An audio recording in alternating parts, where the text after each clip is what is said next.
Hola, mi nombre es Eduardo Ramos Hernández. Laboro en la Biblioteca Central del Estado de Hidalgo, Ricardo Garibay.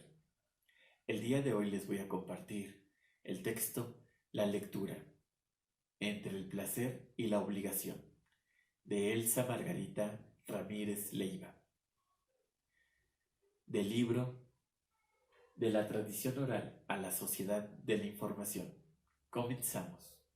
Partimos de la premisa que los seres humanos por naturaleza buscamos experiencias placenteras. Por lo regular, nadie es feliz por obligación. Desde luego la obligación no es estrictamente la antítesis del placer, pero bien podríamos considerarla como parte de los sufrimientos, aunque éste sea mínimo, pues así transcurre la vida humana, entre situaciones placenteras y obligatorias, desde luego con diferentes matices de intensidad. El placer y la obligación, por corresponder al orden de lo afectivo, están determinados por diferentes fuerzas sociales e individuales, es decir, por las influencias del entorno social, familiar, por características de la época, el momento, lugar, el modelo cultural, pero también por la historia individual de los lectores. La relación afectiva con la lectura tiene variantes en los sujetos lectores, que derivan en placer, en obligación o ambas, de acuerdo con ciertas situaciones determinadas por lo que se lee y para qué. Pero también la concepción que se tenga de la lectura puede representarse en el discurso oficial, en planes y programas, en políticas, en la fortaleza o fragilidad de las instituciones, en las colecciones y en las áreas destinadas a la lectura en las bibliotecas. Desde luego, también en las prácticas sociales. Quienes transmiten la experiencia de leer lo hacen en un acto de comunicación y representación encarnadas en el gesto y en la palabra que acompañan el acto de la lectura. Así entonces, códigos, palabras y gestos representan el placer o la obligación. En ocasiones el gesto puede tener mucho más efecto que las palabras. El deseo que se manifiesta en esos gestos, en el momento de mirar, tocar y abrir el libro, el arrobo, el estado ausente, además de placentero de quien lee, puede imprimir una imagen en la mente de aquel que mira. Es más, ese lector en comunión con el texto puede producir una imagen enigmática que despierta la curiosidad sobre los pensamientos y sentimientos que lo embargan. Incluso puede causar desconcierto, pues ese lector ensimismado excluye su entorno. A su vez, el gesto puede denotar desagrado, un acto de obligación, que en el niño o joven quedan grabados y pronto llegan a reproducirse en conductas aversas a la lectura. Desde luego el gesto no es todo.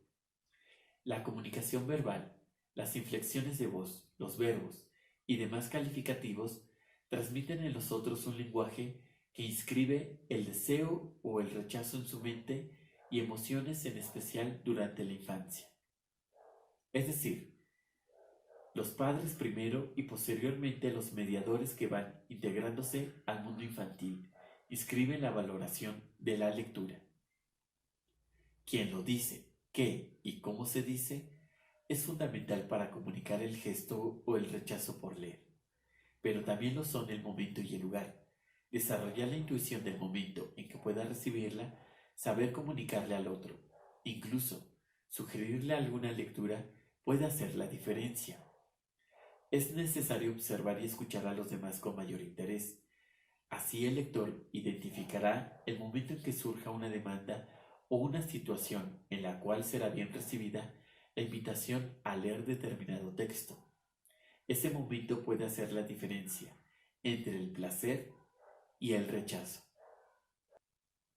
Por otra parte, no podemos soslayar que como todo y como todos, también la lectura tiene dos caras, la de la lectura placentera y la de la lectura obligada, dualidad que encontramos cuando la lectura, en su origen, estaba al servicio de actividades administrativas, pero con el tiempo fue utilizada para representar la creación estética.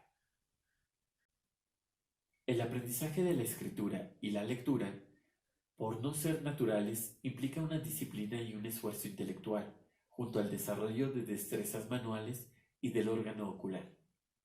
Este aprendizaje a partir del siglo XIX se tornó obligatorio para el pueblo, pues antes era propiedad de reducidos grupos sociales. Por su parte, la industria editorial diversificó los productos editoriales, los diarios y publicaciones periódicas que derivaron en nuevos públicos lectores. Es el caso de las mujeres. Desde finales del siglo XVII hasta las primeras 2 décadas del siglo pasado, encontramos pinturas en donde se muestran variadas y frecuentes escenas de lectoras, cuyas posturas aluden a una actividad placentera y relajada. A diferencia del Renacimiento, en donde la lectura aludía más a un acto espiritual o de estudio, ahora el nuevo siglo XXI demanda que la lectura se convierta en una actividad placentera y que de ello se cobre conciencia social, en particular entre quienes recae la responsabilidad de su transmisión. Al ser un acto de conciencia, implica asumir una responsabilidad, pero a la vez tendría que ser un acto espontáneo, sincero, encarnado en la palabra y en el gesto, en donde pueda ser reconocido el placer de leer, pero también asumir que la lectura para ciertos usos se torna obligatoria, es decir, quien le transmite a otro la lectura como placer y como obligación tenga suficiente claridad de que se pone en juego en el primer caso la fascinación y en el segundo la voluntad. Esto implica también para el lector que la lectura sea acto de conciencia. Nos vemos pronto.